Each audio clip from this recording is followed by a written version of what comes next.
የተከበራችሁ በቅርብም በሩቅም ያላችሁ ወገኖቻችን በተለያዩ የዓለማችን ክፍሎች ሆናችሁ ይህንን መልእክት የምትከታተሉ ወዳጆቻችን እንኳን ደህና መጣችሁ ልንላችሁ እንወዳለን።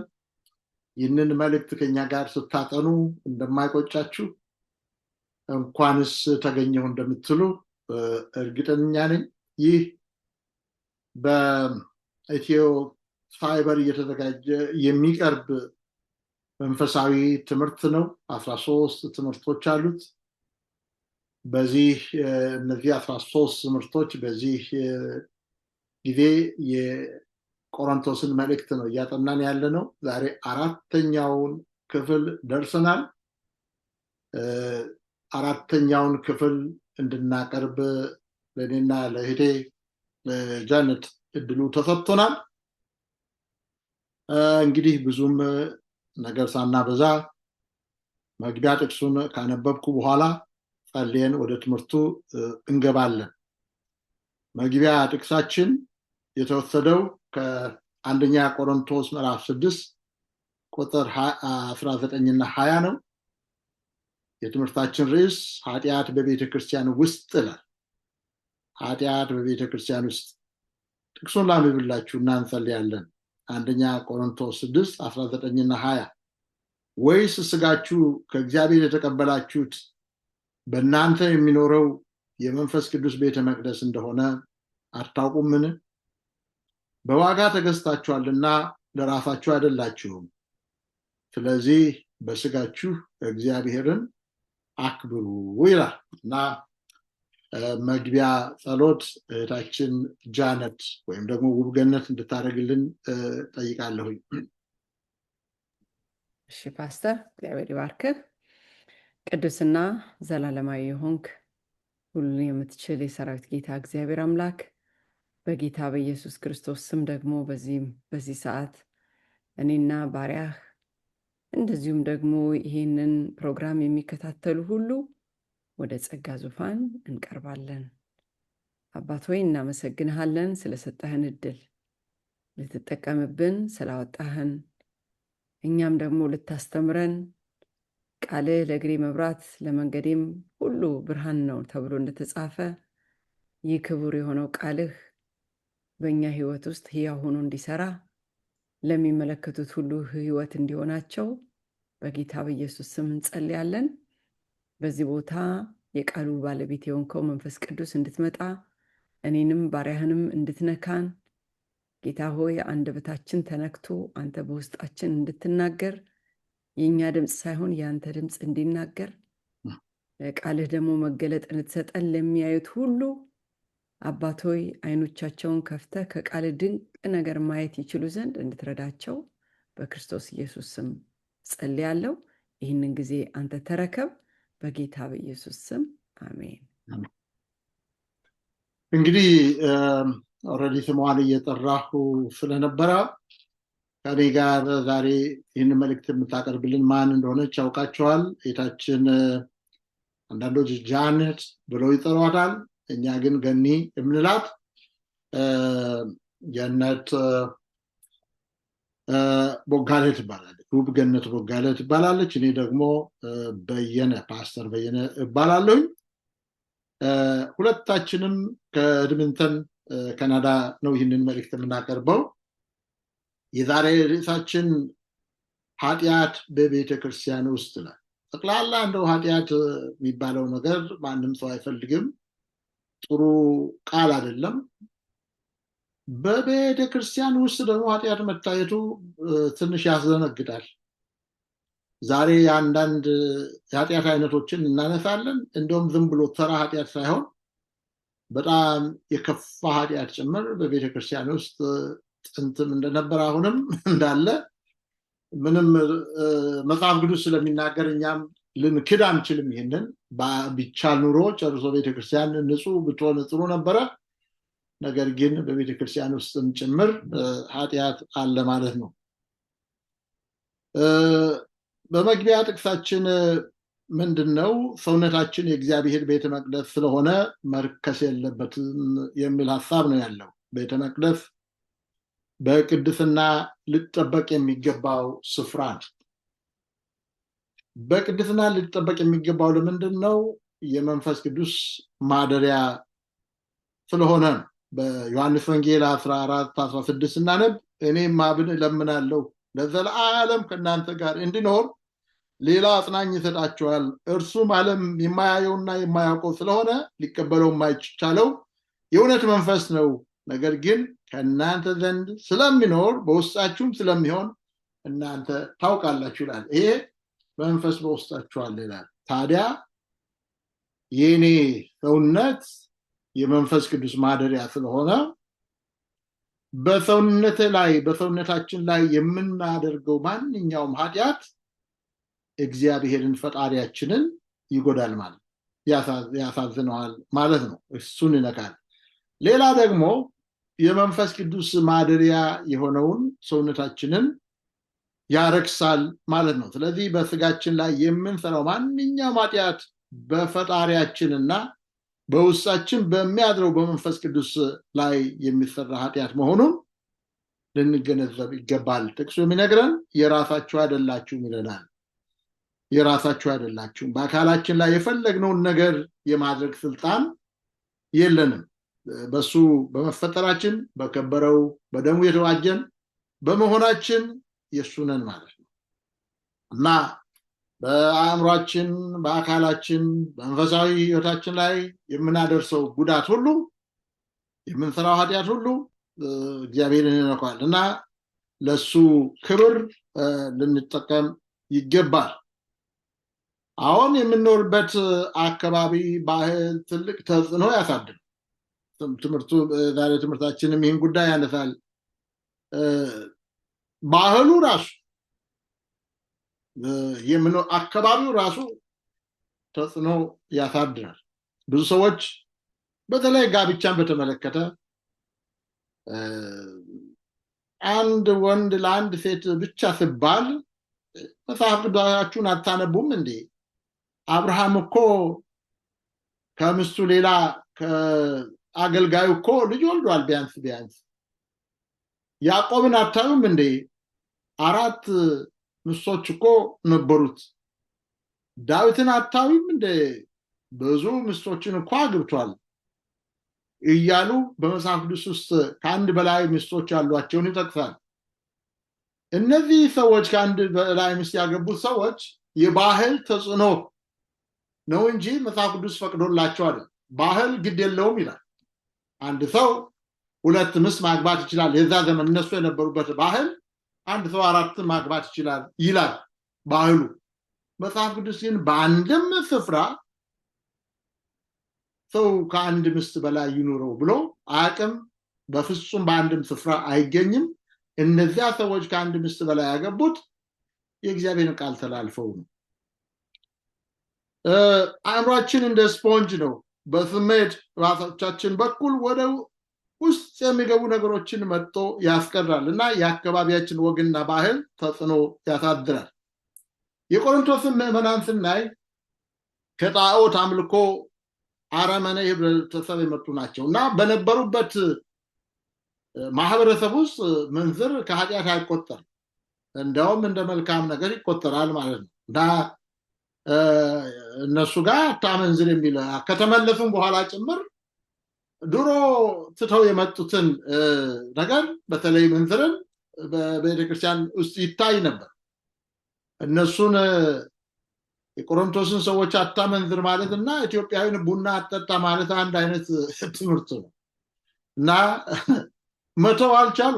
በጣም ከተመለሱም በኋላ በጣም አድርገው ይታገሉ ስለነበር ሐዋርያው ጳውሎስ ይህንን ለማስቀረት ነው። አታውቁም እንደናንተ ሰዎች እናንተ እኮ ይሄ ሰውነታችሁ የእግዚአብሔር ቤተ መቅደስ ነው እያለ የተናገረበት ምክንያት ቤተክርስቲያን ለምንድን ነው ኃጢአት ወደ ቤተክርስቲያን ውስጥ ያስቸገረበት ምክንያት ያው በባህል በህብረተሰቡ መካከል ስለምንኖር የምናየው የምንሰማው በእኛም በልጆቻችንም ህይወት ውስጥ ብዙ ተጽዕኖ ስለሚያሳድር ነው።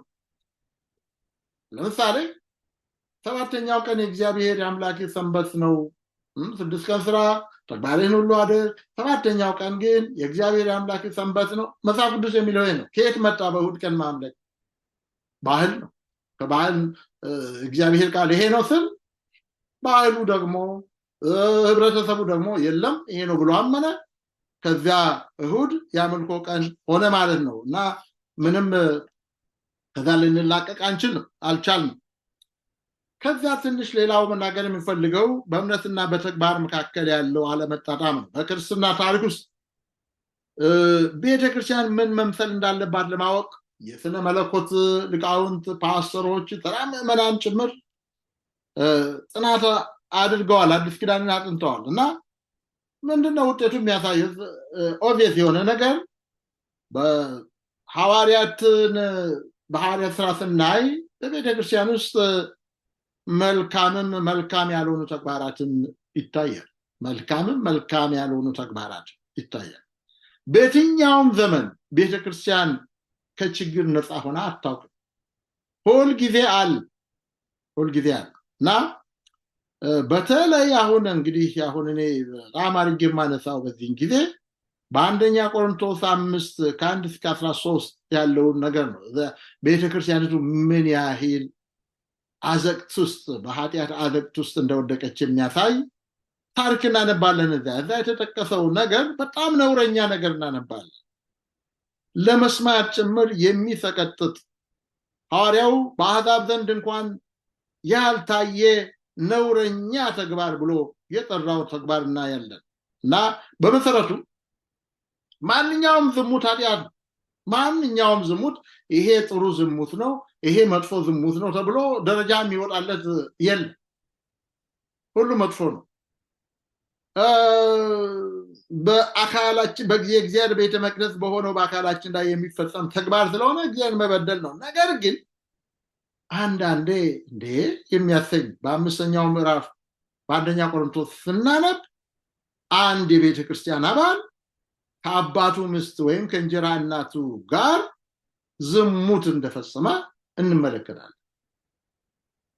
የሚገርመው ነገር ደግሞ ቤተክርስቲያን ምንም በዚህ ሰው ላይ እርምጃ አለመውሰዷ። ምንም ነገር እኮ ይቻላል፣ ሰው ደግሞ ውስጥ ምንም ነገር ይቻላል እና ለምንድነው እርምጃ ያልወሰደው? እችበት ምክንያት በጣም አልገረባቸውም አባላት። ምናልባት አውርተው ይሆናል፣ ምናልባት ቤታቸው ተናግሮ፣ ግን ምንም እርምጃ አልወሰዱም። የማይደረግ ነገር አላደረገም ብለው አስበው ይሆናል። እንደዚህ አይነት የከፋ በወደቀ ህብረተሰብ ውስጥ ሁሉም ነገር ይቻላል። ይህ አስጸያፊ ተግባር መፈጸሙን ጳውሎስ ይሰማል። የቀሎኤ ቤተሰቦች የሚባሉ ሰዎች መጥተው ለጳውሎስ ይነግሩታል። እንዲህ አይነቱ ዝሙት እንኳንስ በቤተ ክርስቲያን ያሉ አሕዛብ ጭምር የማይታገሱት አይነት ዝሙት ነው። ይህም በሰማ ጊዜ ሐዋርያው ጳውሎስ በጣም ደነገጠ። አልገባኝ ሰዎች ምንድን ናቸው? ኃጢአት መጀመሪያ ላይ ያስደነግጣል። ቆይቶ ደግሞ እየተለማመዱ ሲሄዱ አድራጊው ይሁን ሰሚው መደንገጡ ይቀራል። ምን ችግር አለ ማለት ይጀምራል። ለምሳሌ መጀመሪያ ላይ ወንድና ወንድ ሴት ከሴት ጋር እንደሚጋባ ስንሰማ ብዙዎቻችን በጣም ነበር የደነገጥነው።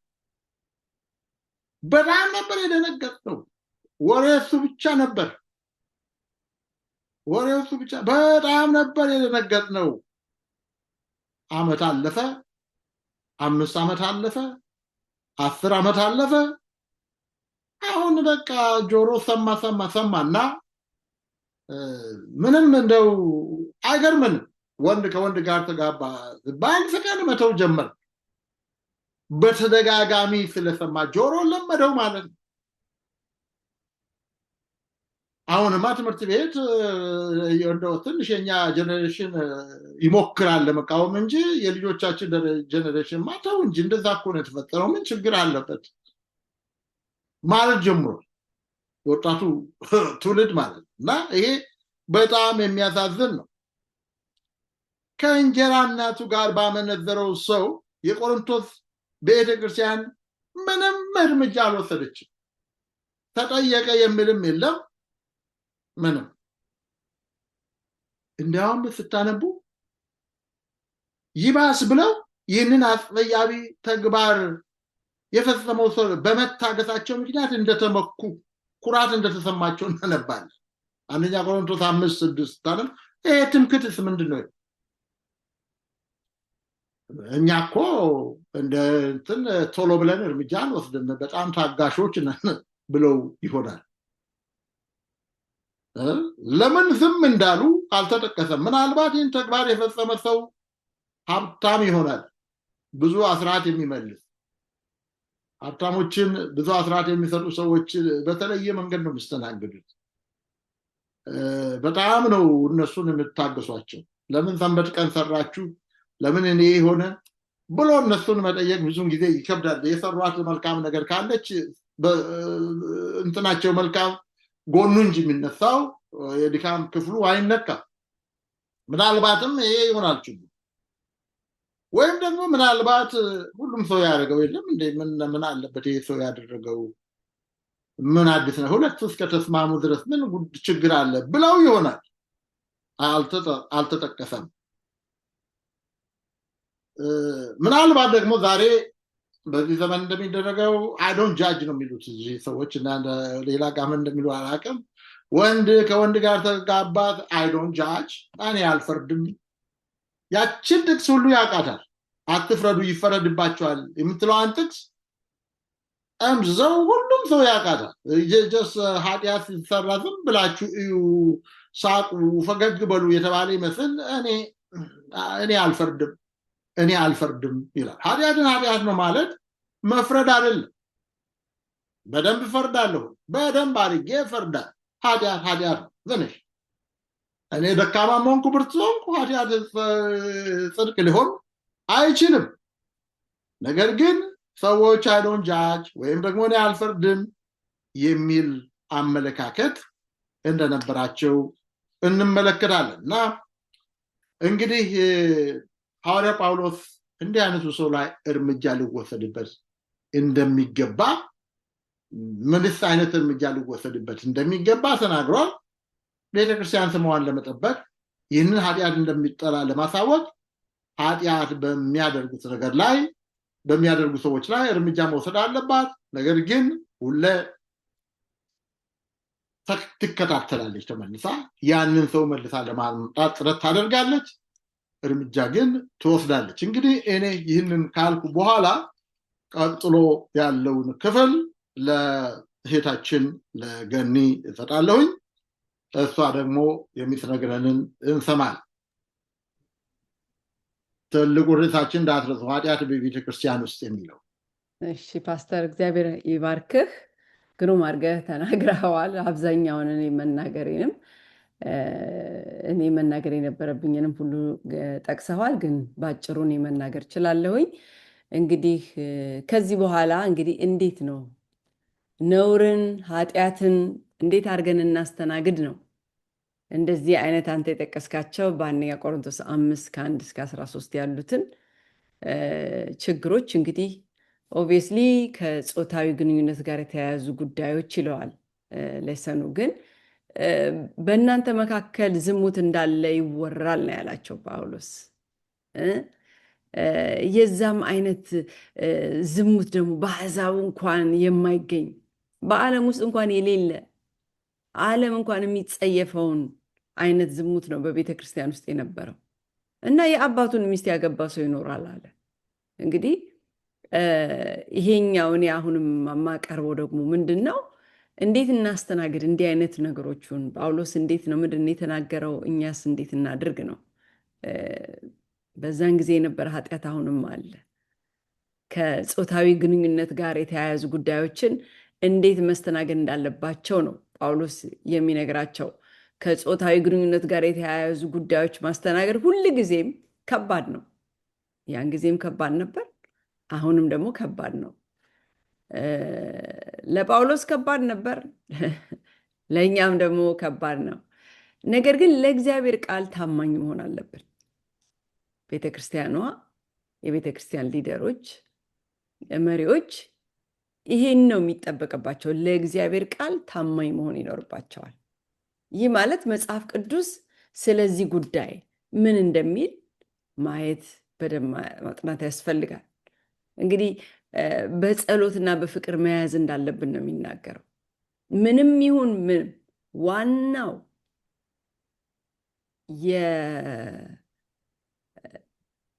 እንግዲህ መቀጣት አለባቸው ይላል ጳውሎስ።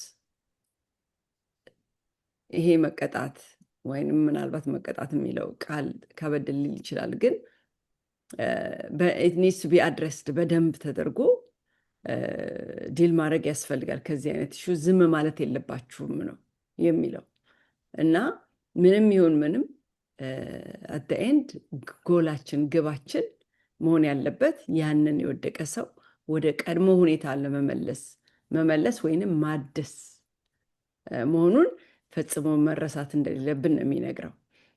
ተግሳጽ ነው ማለት ነው። ተግሳጽ ማለት ያንን ሰው ከቤተ ክርስቲያን ማባረር ማለት አይደለም፣ ማጥፋት ማለት አይደለም። ተግሳጽ ማለት ግን ያንን ሰው ወደ ቀድሞ ሁኔታ፣ ወደ ኖርማሉ፣ ወደ ትክክለኛ ቦታ መመለስ ማለት ነው። እና እንግዲህ ጳውሎስ በአንደኛ ቆሮንቶስ ላይ ቆሮንቶስ 5 ቻፕተር ምዕራፍ 5 ላይ በእንደዚህ አይነት ሰው ላይ ለሚወሰዱ እርምጃዎች ጠንከር ያሉ ቃላትን ሲጠቀም እናየዋለን። በእንዲህ አይነት ርኩሰት የሚመላለስ ሰው ፍርድ እንዲፈረድበት 5:2 ላይ ይላል። እናንተ ታበያችኋል፣ ይልቅስ እንዳታዝኑ አይገባችሁምን? እንድታዝኑ አይገባችሁም? ይህ ስራ የሰራውን ከመካከላችሁ ይወገድ አለ። በቃ ይፈረድበት። ሌላው ደግሞ ምን ይላል? ለሰይጣን ይሰጥ ይላል 5:5 ላይ ቁጥር 5 ላይ ለሰይጣን ይሰጥ ይላል። 5:13 ላይ ምን ይላል? ከመካከላችሁ እንዲያወጡት የቤተ ክርስቲያን አባላት ከሴሰኞች ጋር እንዳትተባበሩ ይላል። እንደዚህ ካለው ጋር እንደውም ምን ይላል? መብል እንኳን አትብሉ።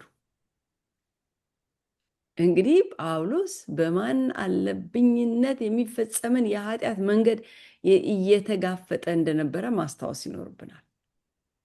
እነዚህ ቃላት ለዘመኑ ጆሮ ጨካኝ ሊመስሉ ይችላሉ። ትንሽ ከበድ ይላል። አንድ ክርስቲያን እንዴት ይናገራል? እንደዚህ ነው የምንለው። ቅድም ፓስተር እንደተናገርከው ነው እንግዲህ ክርስቲያን ማለት ዝም ብሎ ሁሉንም ነገር የሚቀበል ጸጥ የሚል የማይናገር ማለት አይደለም። ክርስቲያን ማለት ጨካኝ መሆን አለበት። ለኃጢአት ጨካኝ መሆን አለበት። ለመናገር ደፋር መሆን አለበት። የፈለገ ሬዚስታንስ ቢመጣ የጳውሎስን ንግግሮች ነካ እንድናደርጋቸው ፈልጋለሁ። እነዚህ ንግግሮች በጣም ከባድ ይሆናሉ ለእኛ ለዚህ ዘመን ጆሮ፣ ግን በእነርሱ ታሪካዊ አውድ ውስጥ ስናያቸው ከእያንዳንዱ ቃል በስተጀርባ ትርጉሙ ያለው ትምህርት እንዳለ ነው የምናየው። ለምሳሌ ይህን ሰው ለሰይጣን አሳልፎ መስጠት ይላል ጳውሎስ። በእግዚአብሔር ጥበቃ ስር ላለመኖር ምን ማለት ነው? አሁን እንደዚህ ማለት ለሰይጣን አሳልፋችሁ ስጡት ማለት ምን ማለት ነው? መስጠት። ይህ ማለት ምንድን ነው? በእግዚአብሔር ጥበቃ ውስጥ በዛ በእግዚአብሔር ጥበቃ ስር ላለመኖር ስለመረጠ ለሰይጣን ተጋላጭ ይሆናል ማለት ነው።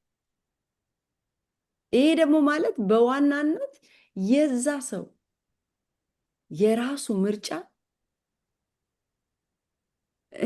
ውጤቱን እንዲያጭድ መተው ማለት ነው።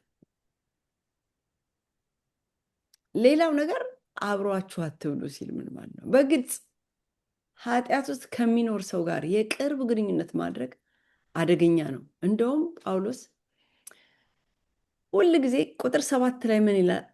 እንዲህ ያለ እርሾ እንዳላችሁ አዲሱን ሊጥ ትሆኑ ዘንድ እያለ መመካታችሁ መልካም፣ ጥቂት እርሾ ሊጡን ሁሉ እንደሚያቦካ አታውቁምን ይላል። ብዙ ጊዜ ይሄ የዝሙት ኃጢአት አንድን ሰውን ብቻ አይደለም ኢንቮልቭ የሚያደርገው፣ ብዙ ሰዎችን ኢንቮልቭ ያደርጋል። ለምሳሌ ዳዊትን ስንወስድ የዳዊት ኃጢአት አንዲት ሴትን ብቻ ባርሴባን ብቻ አይደለም ኢንቮልቭ ያደረገው። ብዙ ሰዎችን ነው ኢንቮልቭ ያደረገው እና ብዙ ጊዜ በኃጢአት ውስጥ ከሚኖር ሰው ጋር የቅርብ ግንኙነት ማድረግ አደገኛ ነው። ምክንያቱም ተጽዕኖአቸው ስለሚሰራጭ። ይሄንን ኃጢአት ኢንቮልቭ ያደረገ ሰው አንድን ሰው ብቻ አይደለም ብዙ ሰው ነው ኢንቮልቭ የሚያደርገው።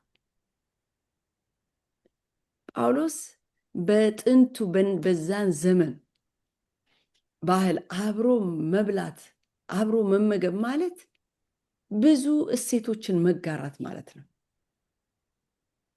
ይሄ እንዲህ የተናገረበት ምክንያት ያንን ሰው በቃ ዝም ብሎ ለመጨፍጨፍ ለመቅጣት በአይነት ሳይሆን ሌላውን ብዙሃኑን ታላቁን ትልቁን ህዝብ ፕሮቴክት ለማድረግ ለመጠበቅ ነው እንደዚህ ያለው። መጨረሻ ላይ ግን ምን ይላል? አንደኛ ቆሮንቶስ 5:5 ላይ መንፈሱ እንድትድን ይላል። መንፈሱ በጌታ በኢየሱስ ቀን ትድን ዘንድ እንደዚህ ያለው ለስጋው ጥፋት ለሰይጣን እንዲሰጥ ፍርዴን ይላል። መንፈሱ እንድትድን ይሄ ነው እንግዲህ መጨረሻ ላይ ግቡ ይሄ ነው። አንድን ሰው ዲስፕሊን ስናደርግ በቤተክርስቲያኑ ዲስፕሊን ሲደረግ ዓላማው ምንድን ነው? ያንን ሰው ሪዴም ለማድረግ ነው። የቤተክርስቲያን ተግሳጽ ሰውን መልሶ ለማቋቋም ሰውን መልሶ ለማነጽ መሆን ነው ያለበት። እኔ ብዙ ጊዜ በተለይ ይሄ የዝሙት ኃጢአት በጣም ሃርሽ የሆነ ቅጣት ሲወሰድ አለው በቤተክርስቲያናችን ውስጥ። እንደው ምንም አይነት መርሲ የለም እና በጣም የሚያስፈራ ነገር ነው። ግን የእግዚአብሔር ቃል ጳውሎስ ግን ምንድን ነው የሚለው? ለማነጽ መሆን አለበት፣ ለመልሶ ይህን ሰው እንደገና ለማቋቋም ካለበት ነገር እንዲላቀቅ ለማድረግ እና ግለሰቡ ወደ ልቡ እንዲመለስ ለማድረግ ያ መሆን አለበት። ዓላማው፣ ጎሉ፣ ግቡ ያ መሆን አለበት ነው የሚለው እና ሁለተኛ ቆሮንቶስ 2:5-10 ስንመለከተው ምንድን ነው? ነገር ግን ምን ይላል? እንደዚህ ላለ ሰው ይህ ከእናንተ የምትበዙት የቀጣችሁት ቅጣት ይበቃዋልና እንደዚህ ያለው ከልክ በሚበዛ ሐዘን እንዳይዋጥ ይልቅ ተመልሳችሁ ይቅር ማለትና ማጽናናት ይገባችኋል። ስለዚህ ከእርሱ ጋር ፍቅርን እንድታጸኑ እለምናችኋለሁ ይላል እና ምን ይላል? ስለዚህ ደግሞ ጽፌ ነበርና በሁሉ የምትታዘዙ እንደሆናችሁ የእናንተን መፈተን እና ምንድን ነው ዋናው እዚህ ላይ ያ ሰው ንስሐ የገባ ሰው ያ የመጀመሪያው ሰው ሊሆን ይችላል ተብሎ ነው እንግዲህ ተግሳጹ ሰርቷል፣ ተመልሷል ያ ሰውዬ ማለት ነው። እና እንግዲህ በአጠቃላይ ይሄንን የሮቡን ይሄንን እንዴት how to handle it እንዴት ነው የምናስተናግደው እንደዚህ ለሚለው መልሱ ጳውሎስ የመለሰውን መልስ ነው እንግዲህ የተመለከትነው በአጭሩ በቀላሉ እንዴት አድርገን እናስተናግድ። ጳውሎስ የወሰዳቸው እነዚህ ሃርሽ የሆኑ አረፍተ ነገሮች የሚመስሉት እነሱን ነው እንግዲህ ለማብራራት የሞከርኩት። ፓስተር አመሰግናለሁ። በጣም ጥሩ ጀርስለም መጽሐፍ ቅዱስ ብላክ ኤንድ ዋይት አድርጎ እንደዚህ ግልጽ አድርጎ ፍንትው አድርጎ ነው የሚናገር። መቀጣት አለበት ጠንካራ እርምጃ መወሰድ አለበት። ኃጢአትን እንደምትጠሉ በዙሪያችሁ ያሉ ሰዎችም ሆነ አባላትም ቤተክርስቲያን ኃጢአትን እንደምትጠላ ማወቅ አለባቸው። አብራችሁ አትብሉ ማለት በሱ ካልቸር በሱ ጳውሎስ በሚናገረው ካልቸር አብሮ መብላት ልዩ ትርጉም አለ። የቅርብ ጓደኛዬ ነው ማለት ነው እና በዓላማው ሁሉ አንድ ነን፣ አብረን የምንኖር ነን፣ አንድ ነው ስራችን ማለት ነው እና ራቁት ትንሽ ጥሉት ግን አይደለም። ከዛ በኋላ ደግሞ ያ ሰው ለሰይጣን ይሰጥ ማለትም እንደገለጸችው ለተግባር እሱ ለመረጠው ምርጫ ተውት ነው። በራሱ ምርጫ እኮ የዘራውን ይጨድ ተውት ነው። እዛ ከጊዜ በኋላ ተፈስቶ ከተመለሰ እንደገና መቀላቀል ይችላል። በእኔ ቤተክርስቲያን እንደገና መቀላቀል የሚችለው ተጠምቆ ነው። እንደ አዲስ ሁለተኛ ጊዜ ተጠምቆ ነው ይሄ ሰው ከቤተክርስቲያን ጋር መቀላቀል የሚችለው ማለት ነው። እግዚአብሔር ሁለተኛ እድል የሚሰጥ አምላክ ነውና ለዛ ሰው ምንም አይነት እድል አይሰጠው ማለት ገና አይደለም። ጥሩ ይህን ካልን በኋላ ወደሚቀጥለው ክፍላችን እንሄዳለን። የሚቀጥለው ንዑስ ርዕሳችን የቤተክርስቲያንን ማንነት መጠበቅ ይላል። አይደንቲቲዋን መጠበቅ ይላል። በዋና ትምህርቱ የተወሰደው ይሄ የቤተክርስቲያንን ማንነት መጠበቅ የሚለው ክፍል የተወሰደው አንደኛ ቆሮንቶስ ምዕራፍ 6 ነው። እስከ 11 ድረስ አንብቡ እናንተ። እኔ እስከ 11 የማነብበት ከሰዓታችን አንፃር ሁሉን ማንበብ አልችልም። ከእናንተ አንዱ ከባልንጀራው ጋር ሙግት ቢኖረው በቅዱሳን ፊት በመፋረድ ፈንታ በአመፀኞች ፊት ልፋረድ ይደፍራልን? ቅዱሳን በዓለም ላይ እንዲፈርዱ አታውቁምን? በዓለምስ ላይ ብትፈርዱ ከሁሉ ይልቅ ትንሽ ስለሚሆን ነገር ልትፈርዱ አትበቁምን? የትዳር ጉዳይ ደፋና በመላእክት ይቅርና የትዳር ጉዳይ ይቅርና በመላእክት እንኳን እንድንፈርድ አታውቁምን? እንግዲህ ስለ ትዳር ጉዳይ የፍርድ ቤት ቢያስፈልጋችሁ በቤተ ክርስቲያን የተናቁትን ሰዎች ፈራጆች አድርጋችሁ ታስቀምጣላችሁን? እያለ ይናገራል ማለት ነው። በዚህ ክፍል ውስጥ ክርስቲያኖች እርስ በርስ በማይስማሙበት ጊዜ በሚጋጩበት ጊዜ ምን አይነት እርምጃ መወሰድ እንዳለበት ይናገራል እና ወደ ፍርድ ቤት በሆነ ባልሆነ ነገር ወደ ፍርድ ከመሮጥ ይልቅ በቤተ ክርስቲያን ውስጥ መፍትሄ መፈለግ እንዳለበት የቤተ ክርስቲያን ሽማግሌዎች ጉዳዩን መፍታት እንዳለባቸው ይናገራል። ሆኖም ግን ስሙኝ በደንብ ትልቅ ስህተት የሚሰራበት ጊዜ አለ። አንዳንድ ጉዳዮች የቤተ ክርስቲያን ሽማግሌዎች ወይም የቤተ ክርስቲያን መሪዎች ሊፈቱ የማይችሏቸው ጉዳዮች አሉ። ጉዳዩ ወንጀል ነክ ከሆነ የቤተ ክርስቲያን ሽማግሌዎች ወንጀል ነክ ጉዳዮችን ለመፍታት ሊሯሯጡ አይገባቸው። እንዳደነግጡ አይገባቸው። ወንጀል በምን አውድ ነው የተናገረው ስትዩ እስካሁን እኮ በመንዝር ነው እየተናገረ ያለው። አምስተኛው ምዕራፍ ላይ እኮ ክፉ መንዝር ስለሰራው ሰው አየን እና በቤተሰብ መካከል በጋብቻ መካከል ስላለው ነገር ነው እየተነጋገረ ያለው። ከዛ ቀጥሎም ያሉትን ነገሮች በምናይበት ጊዜ ጠቅላላ አውዱን ስንመለከት በሌሎች ጭቅጭቆች ላይ እንጂ በወንጀል ጉዳዮች ላይ ራሱ የተጠቀመበት ቃልም ኦሪጂናል ቃሉ በወንጀል ጉዳዮች ላይ ሳይሆን ማተር የሚለውን ቃል ነው የሚጠቀመው። ጉዳዮች ነገር ነው እንጂ ወንጀለኞችን አይደለም። የፍትሐ ብሔር ጉዳዮችን፣ ጋብቻን፣ ዝሙትን፣ ሌሎችን የፍትሐ ብሔር ሲቪል ሎ የምንለው አለ ፍትሐ ብሔር በተመለከተ እንደዚህ አይነት ችግሮችን ቤተክርስቲያን ልታይ ትችላለች። ወንጀለኛ እንዲቀጣ ግን እግዚአብሔር መንግስትን አስቀምጧል። እንግዲህ እናንተ ብዙዎቻችሁ ሰሚዎች በባህል ነው የምንሄደው። ባህላችን ማስታረቅ የሚል በጣም ነው የምንወደው። ጥሩ ነገር ነው ማስታረቅ። ግን ጉዳዮች አሉ። መንግስት ደግሞ እግዚአብሔር አስቀምጦታል። መንግስት ህግ ነክ ወንጀል ነክ ጉዳዮችን ወንጀለኛን እንዲቀጣ በትርን እንዲጠቀም እግዚአብሔር መንግስትን አስቀምጦታል። ሮሜ 13ን ተመልከቱ።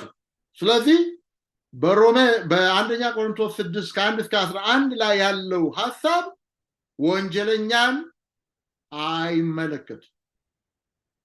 ወንጀል ነክ ጉዳዮችን አይመለከትም። ጩቤ፣ ሽጉጥ፣ ክላሽ ይዞ ሰውን የሚያስፈራራ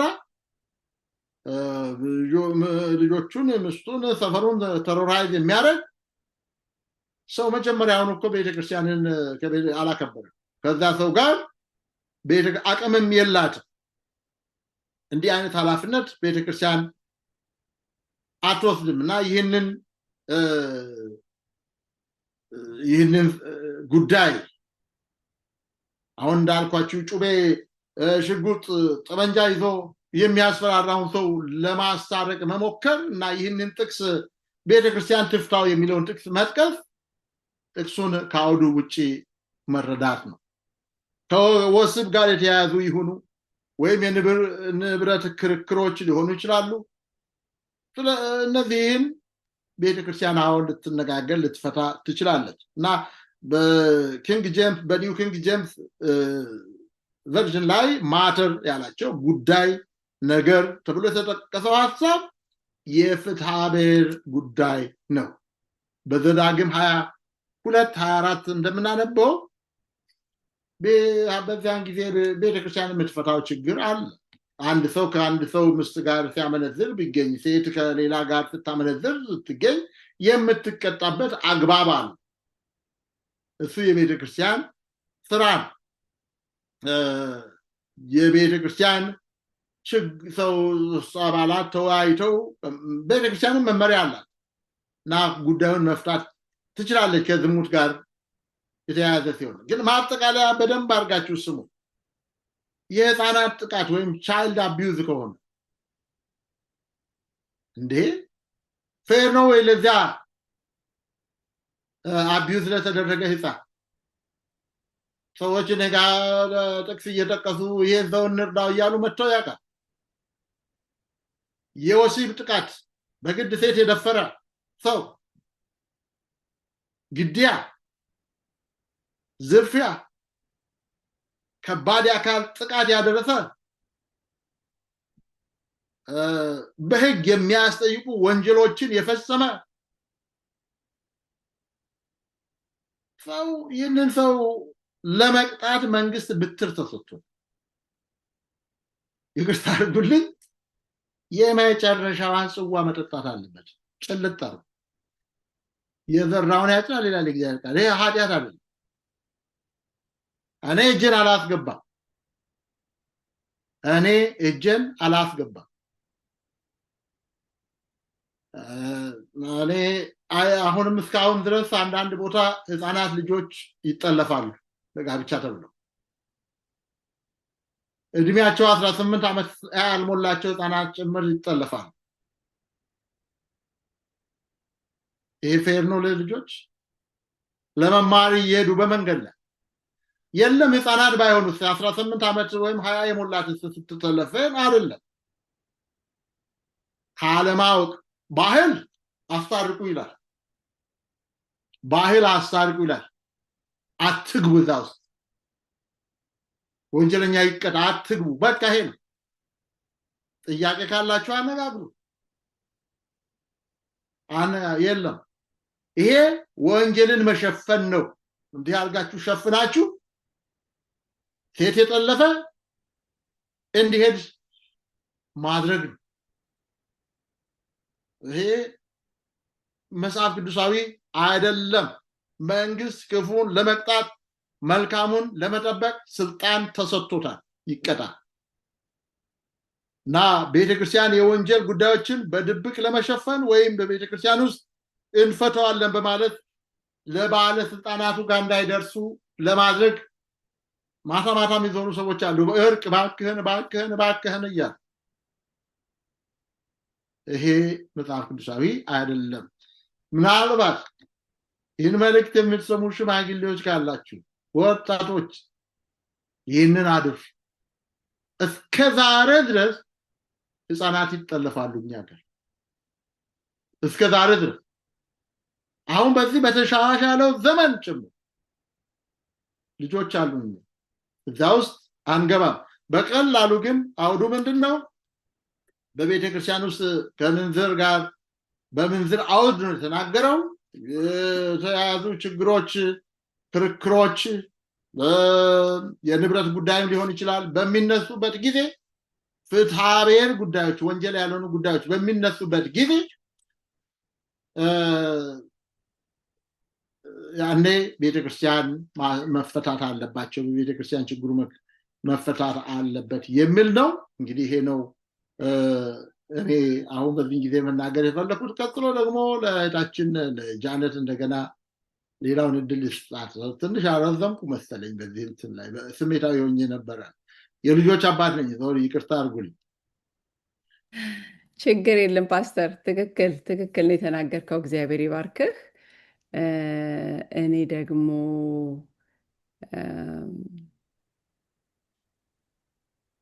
ይቅርታ አንድ ጊዜ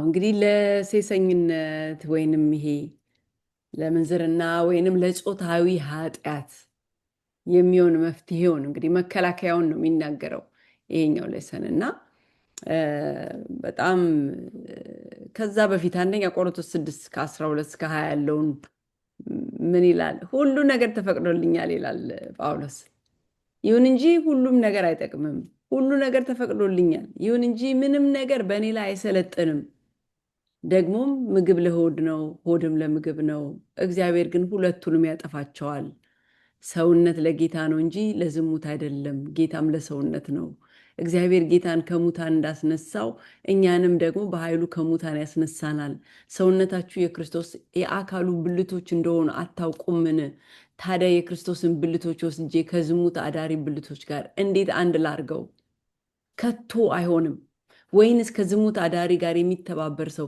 ከእርሷ ጋር አንድ ስጋ እንደሚሆን አታውቁምን ሁለቱም አንድ ስጋ ይሆናሉ ተብሏልና ነገር ግን ከጌታ ጋር የሚተባበር ከእርሱ ጋር አንድ መንፈስ ይሆናል ከዝሙት ሽሹ ሰው የሚሰራውን ኃጢአት ሁሉ ከአካሉ ውጭ ነው ዝሙትን የሚፈጽም ግን በገዛ አካሉ ላይ ኃጢአት ይሰራል ለመሆኑ ሰውነታችሁ በውስጣችሁ የሚኖረው የመንፈስ ቅዱስ ቤተ መቅደስ እንደሆነ አታውቁምን ይህም መንፈስ ከእግዚአብሔር የተቀበላችሁት ነው እናንተም የራሳችሁ አይደላችሁም በዋጋ ተገዝታችኋልና ስለዚህ በሰውነታችሁ እግዚአብሔርን አክብሩ ነው የሚለው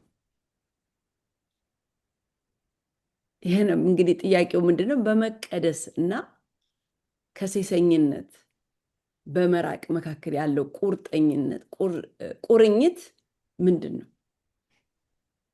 እንግዲህ ዋናው ይሄ እንግዲህ የሳምንቱን ሙሉ ጥናት ዋና ማዕከሉ ነው ብዬ አምናለሁ ከመታሰቢያ ጥቅሱ ጋር አብሮ የሚሄድ ነው እንግዲህ በቆሮንቶስ ላይ ያሉ ሰዎች አደገኛ የነበሩ መለኮታዊ አስተሳሰቦችን ትምህርቶችን አበልጽገው ነበር ወንጌል ነፃ ካወጣን ማንኛውንም ነገር ማድረግ እንችላለን እያሉ ይከራከሩ ነበር ሆድ ለምግብ እንደተፈጠረ ሁሉ ሰውነትም ለጾታዊ ግንኙነት ነው የተፈጠረው እንግዲህ የጳውሎስ መልስ በጣም ኃይለኛ ነው ይህ የክርስቲያናዊ ነፃነት ትርጉሙ ሙሉ በሙሉ መጣመም ነው የሚላቸው በቃ እኛ ነፃ ያወጣ ነው ከኃጢአት ነው ኃጢአትን ለማድረግ ነፃ አልወጣንም ይላቸዋል በሮሜ 8 ለሮሜ ክርስቲያኖች ሮሜ 8:2 ላይ 6:18 ላይ እንደዚሁም 22 ላይ ይሄንን ይናገራል ነፃ የወጣ ነው ከኃጢአት እንጂ ኃጢአትን ለማድረግ ነፃ አልወጣንም እኛ ስለዚህ ጳውሎስ ለቆሮንቶስ ሰዎች 3 መፍትሄዎችን መከላከያዎችን ይሰጠናል ከእንደዚህ ከሴሰኝነት ለሴሰኝነት ለምንዝርና ቤተክርስቲያን ውስጥ ለሚካሄደው ማለት ነው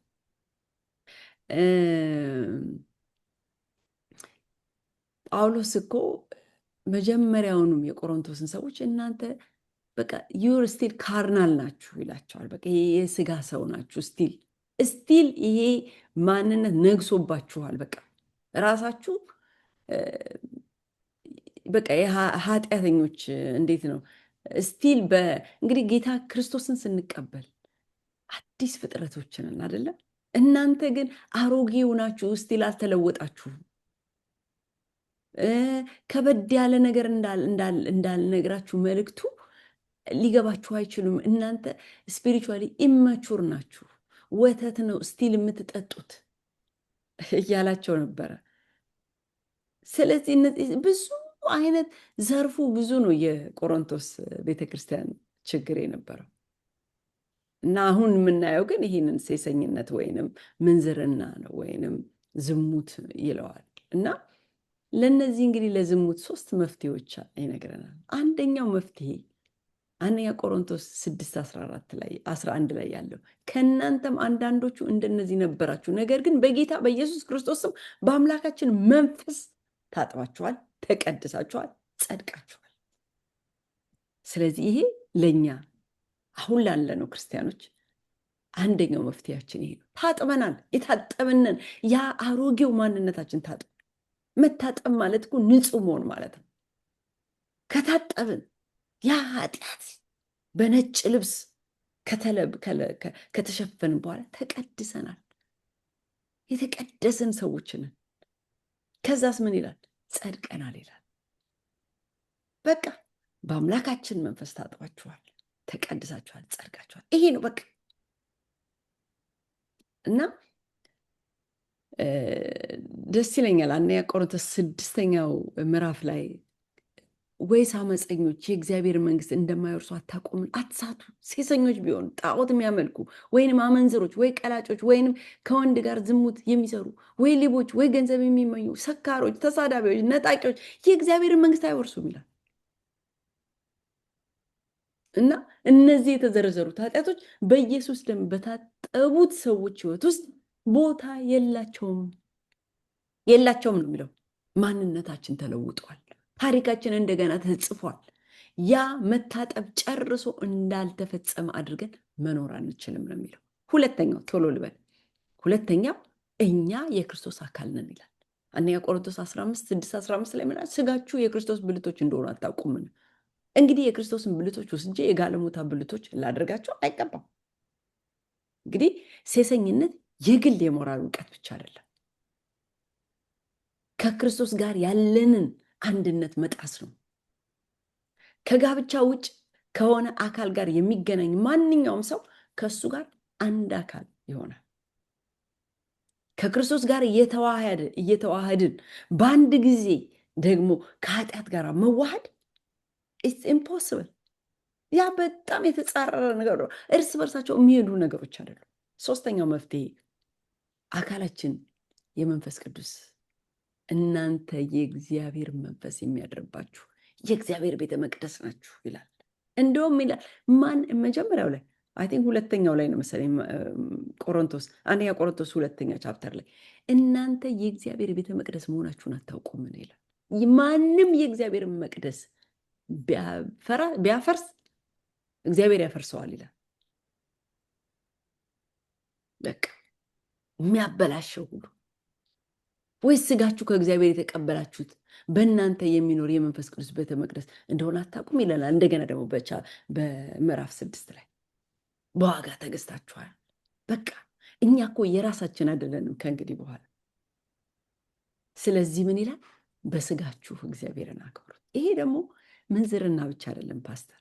በአካል በምናስገባው ነገር ውስጣችን አይምሯችን ውስጥ በሚገባ ነገር ፊዚካል በሆዳችን ውስጥ የሚከት ነገር ሁሉ በስጋችን እግዚአብሔርን ልናገር። ብዙ ጊዜ አሁን ክርስቲያኖች እናንተ በቃ ስለ ስጋችሁ በጣም ኬር ይላችኋል። ይሄ ስጋ እግዚአብሔር የመረጠው የመንፈሱ ማደሪያ ነው። ይሄ ደግሞ መታሰቢያ ጥቅሳችንም ነው። ከሁሉ ደግሞ በጣም ኃይለኛ መፍትሄውም ደግሞ ይሄ ነው። መንፈስ ቅዱስ በእኛ ውስጥ ይኖራል። አካላችን የራሳችን አይደለም። በዋጋ በትልቅ ዋጋ በወርቅና በብር አይደለም፣ በክርስቶስ ደም ተገዝተናል። የኢየሱስ ክርስቶስ መስቀል በእኔና በእናንተ አካል ላይ ያለ የዋጋ ታግ ወይንም የዋጋ ምልክት ነው። የእያንዳንዱ አማኝ አካል ላይ ያለ የዋጋ ምልክት ነው። ይሄ ደግሞ ራሳችንንና ሌሎችን የምናስተናግድበት መንገድ ሙሉ በሙሉ ይለውጠዋል ማለት ነው። አመሰግናለሁ። እሺ እንግዲህ ሰዓታችን ሄደዋል። ወደ 50 ደቂቃ ተጠቅመናል። ከዚህ በላይ ብዙ መሄድ አንፈልግም፣ ግን የመጨረሻውን ሀሳብ በአጭሩ ከ5 ደቂቃ ባነሰ ጊዜ ውስጥ አነሳለሁ። ጋብቻና ነጠላነት የሚለውን ሐሳብ ሐዋርያው ጳውሎስ በአንደኛ ቆሮንቶስ 6 መጨረሻ ላይ ቅድም እንዳነበብነው ሰውነታችሁ በውስጣችሁ የሚኖረው የመንፈስ ቅዱስ መቅደስ መሆኑን ይወቁ። የዛሬው ትምህርታችን ላይ ከዚህ በፊት የምናውቀው ቢሆንም መንፈስ ቅዱስ እያሳሰበን ያለው ይህን መልእክት ሲሰሙ የእኔ ሰውነት የእግዚአብሔር ቤተ መቅደስ ነው በሉ እና ውሰዱት። እና ይህን ተግባር የተናገረው ዝም ብሎ ከመሬት ተነስቶ አይደለም። በቤተ ክርስቲያን ውስጥ ሰዎች ዝሙትን በነፃነት ሲፈጽሙ አየ። ምንም እንዳልሆነ ነገር አድርገው እንደ ዝም ብሎ ከስጋ ድካም የተነሳ አንዳንድ ጊዜ ውድቀት አለ። ግን እዛ የሚታየው እንደዛ አይነቱ አይደለም።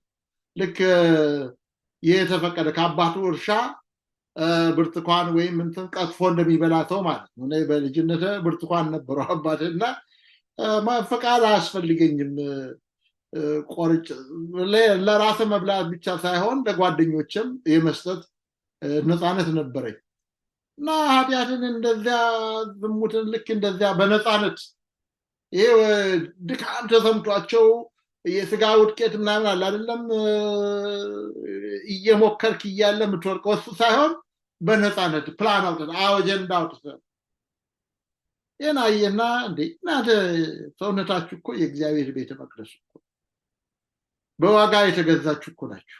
የእግዚአብሔር ቤተ መቅደስ የሚያፈርሰውን እግዚአብሔር እሱን እኮ ያፈርሰዋል። እንደገና በአንደኛ ቆሮንቶስ 6:18 ላይ ከዝሙት ሽሹ ይላል። ሽሹ። ዝሙትን ማውገዝ ብቻ ሳይሆን ሐዋርያው እንዴት ማሸነፍ እንደሚቻል ጭምር መፍትሄ ሐሳብ ይናገራል። ዝሙትን ጨምሮ ከማንኛውም ኃጢአት መራቅ የምንችለው ከክርስቶስ ጋር የቅርብ ህብረት ስንፈጥር ነው። ከሱ ጋር የቅርብ ህብረት በምንፈጥርበት ጊዜ ኃጢአት አይገዛንም።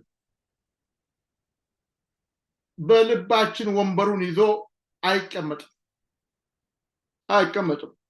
ከዛ ሐዋርያው በምዕራፍ 7 ስለ ጋብቻና ስለ ነጠላነት ሲንግልነት ማለት ነው ሚዛናዊ መመሪያን ይሰጣል። ሐዋርያው ጳውሎስ በቆሮንቶስ ቤተክርስቲያን ለተነሱ አንዳንድ ጥያቄዎች መልስ ሲሰጥ ባታገቡ መልካም ነው የሚል ሐሳብን ስለተናገረ አንዳንዶች እንደው ጋብቻን እንደማይደግፍ እንዳንቋሸሻ አድርገው የሚናገሩ አሉ። አይደለም። በሌሎች ስፍራዎች ጋብቻ የተቀደሰ በእግዚአብሔር የተከበረ መሆኑን ተናግሯል። በዕብራውያን 13:4 ላይ ጋብቻ ክቡር መኝታውም ንጹህ እንደሆነ ተናግሯል። በአንደኛ ጢሞቴዎስ 5:14 ላይ ቆነጃጅት ሊያገቡ ልጆችን ሊወልዱ ቤታቸውን ሊያስተዳድሩ እንደሚገባ ተናግሯል። እና መጽሐፍ ቅዱስ ጾታዊ ግንኙነትን በአንድም ስፍራ ክፉ እንደሆነ አልተናገረም። በተቃራኒው እግዚአብሔር የፈጠረውና መልካም ነገር ቆንጆ ስጦታ ነው። ግን መታወቅ ያለበት ይህን ስጦታ መጠቀም የሚችሉ እነማን ናቸው? የተጋቡ ባልና ሚስት ናቸው። ቦይ ፍሬንድ እና ገርል ፍሬንድ አለ። እነሱ ጓደኝነት ከአልጋ በመለስ ነው ሌላ ቦታ እና እዛ በምንም አይነት መንገድ በዚህ ግንኙነት እንዲደሰቱ ተጠቃሚ እንዲሆኑ መጽሐፍ ቅዱስ የፈቀደው በጋብቻ ቃል ኪዳን ለተጋቡ። ቃል ኪዳን እንግዲህ ያው እኮ ነው ቃል ኪዳን እኔ እና እሱ እኮ እንጨት ስር ምናምን ገባ እንደዚህ አይነት ቃል ኪዳን የለም። ቃል ኪዳን በህዝብ ፊት የሚደረግ ቃል ኪዳን ነው የጋብቻ ቃል ኪዳን፣ ወይም ማዘጋጃ ቤት ውስጥ የሚደረግ ቃል ወይም ደግሞ ባህላዊም ይሁን አባትና ወላጅ ባለበት የሚደረግ ነው። ከዚህ ከሶስቱ ውጪ የሚደረግ እኔና ተማምለናል ምናምን ተብሎ የሚደረግ ቃል ኪዳን እሱ ምንም አይነት ክብር የሌለው ቦታ የሌለው ቃል ኪዳን ነው ማለት ነው። እና ይህንን ልናውቅ ይገባል። ሐዋርያው ጳውሎስ ከዝሙት ሽሹ ስል ዮሴፍን አስታውሶ ይሆናል። የጶጥፋር ሚስት በፈተነችው ጊዜ ዮሴፍ ከኃጢአት ጋር ለመደራደር አልሞከረም፣ ጥሎ ሸሸ ይላል መጽሐፍ ቅዱስ። እና ከአንዳንድ ፈተናዎች ለማምለጥ መንገዱ መሸሽ እና እንግዲህ አሁን ይህን ክፍል ለማጠቃለል የክርስቲያን ንጽሕና የሚጀምረው በመንፈስ ቅዱስ መኖር አንድ ሰው ከፈተና ጋር መጫወት ሳይሆን መሸሽ መጽሐፍ ቅዱሳዊ ነው። ሽሽ፣ የቻልከውን ያህል ሽሽ። ይሄ መጽሐፍ ቅዱሳዊ መፍትሄ ነው። ሌላው ጋብቻ ቅዱስ ተቋም ነው። ያገባችሁ ሰዎች ስሙ፣ ጋብቻ ቅዱስ ተቋም ነው። ስለዚህ ጾታዊ ግንኙነት የተፈቀደው በጋብቻ ቃል ኪዳን ለተጋቡ ብቻ ነው። ከዛ ውጪ የሆነ ግንኙነት ሁሉ ምንዝር ነው እና በመጨረሻ መናገር የሚፈልገው ሐሳብ ከክርስቶስ ጋር በየቀኑ ያለን ህብረት ኃጢአት የሚጠብቀን ትልቁ ኃይል ከሱ ጋር የተጠበቀ ህብረት ሲኖረን ያኔ ከወይኑ ግንድ ጋር እንደተጣበቀ ቅርንጫፍ ወይኑ ራሱ ኃይሉን ብርታቱን ይሰጠናል ማለት ነው። እንግዲህ ትንሽ ረዝሟል። ከዚህ ብዙ ትምህርት እንዳገኛችሁ ይሄ በአንድ ሰዓት ውስጥ የሚቀርብ ሳይሆን ለቀናት እያንዳንዱ ክፍል አንድ ክፍለ ጊዜ የሚያስፈልገው ነው። ነገር ግን በተቻለን መጠን ሞክረናል። ጌታ ይባርካችሁ። ስለሰማችሁን የሰማችሁን ስለሆናችሁ እግዚአብሔር ይባርካችሁ። ይህ መልእክት ስደርሳችሁ ለሌሎችም አካፍሉ ለማለት እወዳለሁኝ። እንጸልይ። በሰማይ ያለህ ቅዱስ እግዚአብሔር አባታችንና አምላካችን ስለነበረን ጊዜ እናመሰግንሃለን። አባት ሆይ በዚህ ዓለም በምንኖርበት ጊዜ ይህ አሮጌው ስጋችን ደግሞ ከኛ ጋር አለ። ሰይጣን አለ። ጋር እንድትሆን ፈተናን ሁሉ የምንቋቋምበትን አቅም እንድትሰጠን አካላችን ያንተ ቤተ መቅደስ መሆን እንድናስተውል እንድትረዳን በየጊዜው የምንማረው ቃል ብርታት እንዲሆነን መንፈስ ቅዱስ በውስጣችን እንዲኖር እንጸልያለን። በድፍረት ኃጢአት ውስጥ እንዳንወርቅ ምን አለበት እንዳንል ከፈቃድህ እንዳንርቅ እርዳን። ሰሚዎችን ባርክ። በልጅ በኢየሱስ ስም አሜን።